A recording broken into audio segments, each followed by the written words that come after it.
हिंदी में यूपीएससी की तैयारी से संबंधित प्रोग्राम्स को देखने के लिए सब्सक्राइब करें स्टडी IQ IAS हिंदी।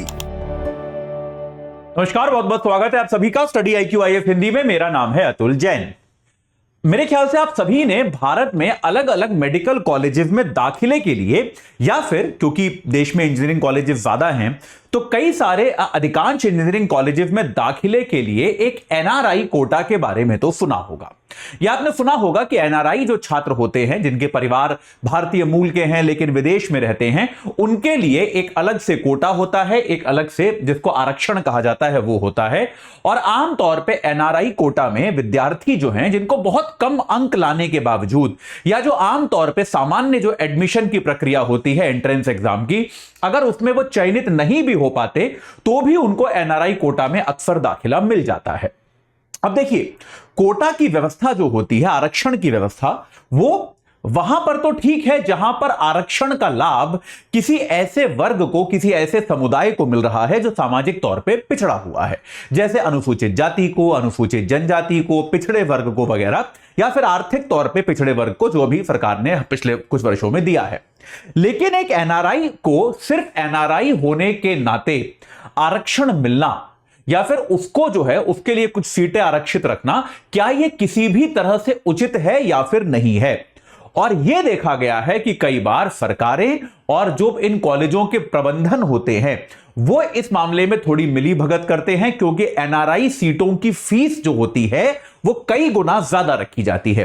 मतलब उदाहरण के लिए अगर एक सामान्य मेडिकल कॉलेज की फीस मान लीजिए 10 लाख रुपए है तो NRI सीट की फीस हो सकता है वहां पे 50 लाख या 60 लाख रुपए हो। तो कॉलेज का प्रशासन भी चाहता है कि NRI सीटें बनी रहें ताकि उन कुछ सीटों से वो अतिरिक्त पैसा कमा सकें।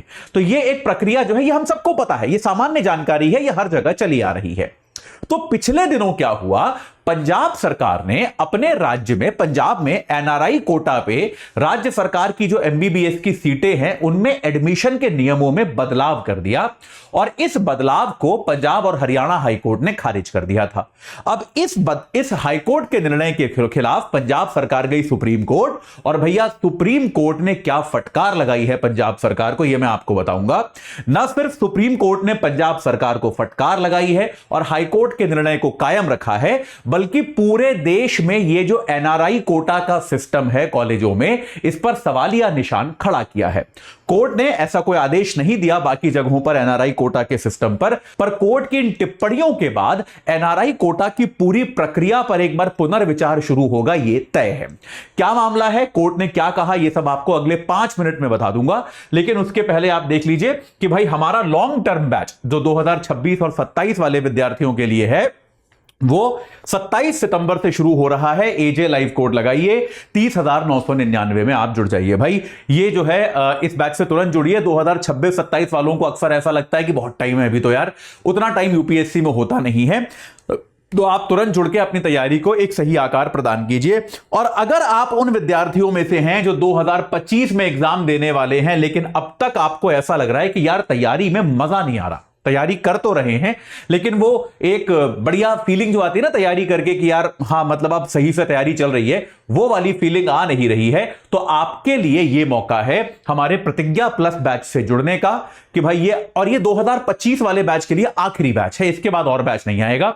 AJ लाइव कोड लगा के आप 21,500 में जुड़ सकते हैं 21,499 में। 30 तारीख से बैच प्रारंभ हो जाएगा।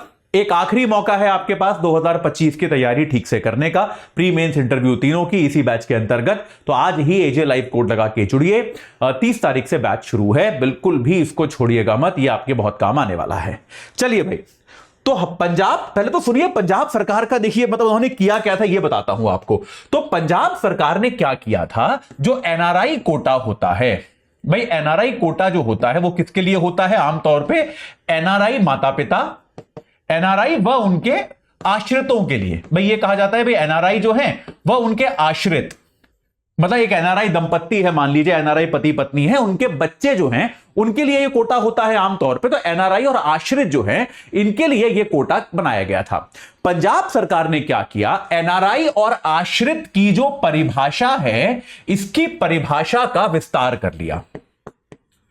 पंजाब सरकार ने क्या किया, इसकी परिभाषा का विस्तार कर लिया और इस परिभाषा में एनआरआई के जो इमीडिएट फैमिली मेंबर्स हैं उनके अलावा जो रिश्तेदार हैं उनको भी शामिल कर लिया गया। तो इनके जो रिश्तेदार हैं उनको भी शामिल कर लिया गया। यह पंजाब सरकार का कदम था। अब देखिए, अगर आप में से कोई पंजाब से है या पंजाब में रहा है तो आप जानते हैं कि पंजाब से विदेश जाने की बहुत कल्चर है। पंजाब में आप देखेंगे बहुत ज्यादा लोगों को विदेश जाने का एक सपना होता है बहुत लोगों का। भारत में 2 राज्य ऐसे हैं, पंजाब और एक केरल, जहां से मैक्सिमम लोग जो हैं वो विदेश जाने का प्रयास करते हैं, विदेश जाते हैं और विदेशों में रहते हैं। तो आप देखेंगे पंजाब के ऐसे कई सारे जिले हैं, कई सारे गांव हैं जहां आपको संभवतः हर दूसरे घर में से कोई ना कोई एक व्यक्ति विदेश में मिल जाएगा। तो ऐसे में अगर आप उनके चाचा के बच्चों, ताऊ के बच्चों, रिश्तेदारों, कजन्स, इन सब मामा बुआ के बच्चे बच्चियों, अगर आप इन सबको भी एनआरआई की कैटेगरी में शामिल कर लोगे तब तो यार लगभग आधा पंजाब ही इस कैटेगरी में शामिल हो जाएगा या पंजाब का एक बहुत बड़ा हिस्सा इस कैटेगरी में शामिल हो जाएगा। तो पंजाब सरकार ने यह कहा था कि भाई ये उन्होंने नियम में बदलाव किया था कि जो लोग एनआरआई हैं उनके रिश्तेदार भी इस प्रक्रिया में शामिल हो सकते हैं, उनके रिश्तेदारों को भी एनआरआई कोटा का लाभ मिल सकता है। उसके बाद पंजाब और हरियाणा हाईकोर्ट ने कहा था कि भाई ये जो चीज है ये गलत है। पंजाब और हरियाणा हाईकोर्ट ने क्या किया था, इस निर्णय पर रोक लगा दी थी। तो इस रोक के खिलाफ पंजाब सरकार जो है सुप्रीम कोर्ट गई थी और सुप्रीम कोर्ट ने यार इतनी ज्यादा स्केदिंग टिप्पणियां करी हैं, सुप्रीम कोर्ट ने इतनी ज्यादा जो है कठोर टिप्पणियां करी है। सुप्रीम कोर्ट ने कहा कि यार ये क्या है, ये आप क्या कर रहे हो, मतलब ये तो जो लोग हैं, ये सुप्रीम कोर्ट के शब्द हैं, ये जो लोग हैं जिनके बारे में आप बात कर रहे हो ये तो ताऊ ताई चाचा चाची ये लोग हैं, ये लोग कैसे एनआरआई हो गए। भाई अगर कोई परिवार एनआरआई है, कोई परिवार का एक सदस्य एनआरआई है तो क्या उसके चाचा चाची ताऊ ताई सब एनआरआई हो गए। ये कौन सी परिभाषा है भाई एनआरआई होने की, ये कौन सी परिभाषा आप लगा रहे हो। और सुप्रीम कोर्ट ने कहा कि ये देखिए ध्यान से सुनिएगा, सुप्रीम कोर्ट ने कहा कि अब समय आ गया है कि ये जो एनआरआई कोटा का फ्रॉड चल रहा है, ये सुप्रीम कोर्ट के शब्द हैं कि ये जो एनआरआई कोटा के नाम पर जो फ्रॉड चल रहा है इस फ्रॉड को हम समाप्त करें। यह सुप्रीम कोर्ट ने एनआरआई कोटा को फ्रॉड बुलाया और कहा कि यह एनआरआई कोटा का फ्रॉड जो है यह समाप्त होना चाहिए, इसका समय अब आ गया है। तो यह बात जो है यह सुप्रीम कोर्ट ने कही। हालांकि मैं अपेक्षा शायद यह कर, क्योंकि देखिए पंजाब ने यह कहा कि हम अकेले थोड़े ना कर रहे हैं, ये पंजाब ने कहा हम ये अकेले नहीं कर रहे सर। पंजाब सरकार का तर्क यह था कि हिमाचल प्रदेश और उत्तर प्रदेश और चंडीगढ़ एक अलग प्रशासनिक इकाई है, हालांकि पंजाब की राजधानी भी है लेकिन चंडीगढ़, तो इन्होंने कहा कि ये 3 राज्य और केंद्र शासित प्रदेश भी ये भी यही परिभाषा प्रयोग कर रहे हैं। तो अगर आप इनको अलाउ कर रहे हैं तो हमको क्यों रोक रहे हैं भाई।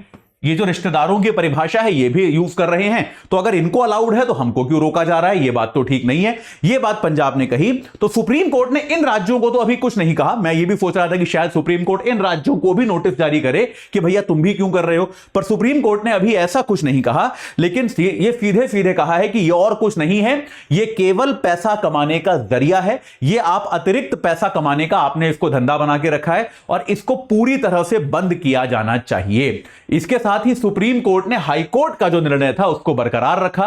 पंजाब सरकार की जो अपील थी इसके खिलाफ उसको खारिज कर दिया और एक फटकार भी सरकार को लगाई कि ये सब आप पैसा कमाने के लिए क्या उल्टे सीधे काम कर रहे हैं, ये एनआरआई कोटा का जो फ्रॉड है ये बंद होना चाहिए। देखिए इस पे मेरा टेक ये है कि एनआरआई कोटा वास्तविकता में हमको पूरी तरह से बंद कर देना चाहिए, इसमें कोई दिक्कत नहीं है, ये बिल्कुल सही कदम होता अगर हम वैसे भी, क्योंकि देखिए जैसा मैंने आपको शुरुआत में भी कहा कि कोटा की आवश्यकता पिछड़े वर्गों को है ना कि संपन्न संभ्रांत वर्गों को है। इस बात को आप समझ रहे हैं। यह बात सही है कि जो लोग हमारे देश के बाहर रहते हैं और हमारे देश के नागरिक हैं, हम चाहते हैं कि वो हमारे देश में आकर पढ़े, उसके लिए उनको सामान्य प्रक्रिया के थ्रू गुजार सकते हैं और हम दूसरे देशों के विद्यार्थियों को भी फेलोशिप वगैरह देकर भारत में ला सकते हैं पढ़ाने के लिए।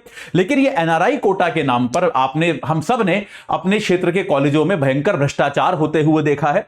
तो ऐसे में यह बहुत आवश्यक है कि भाई इस प्रकार के कोटा पर रोक लगाई जाए और ऐसा प्रतीत होता है कि इस रोक का पहला कदम जो है वो सुप्रीम कोर्ट ने उठा लिया है। ठीक है, इसमें आगे जो कुछ भी होगा मैं आपको बताऊंगा।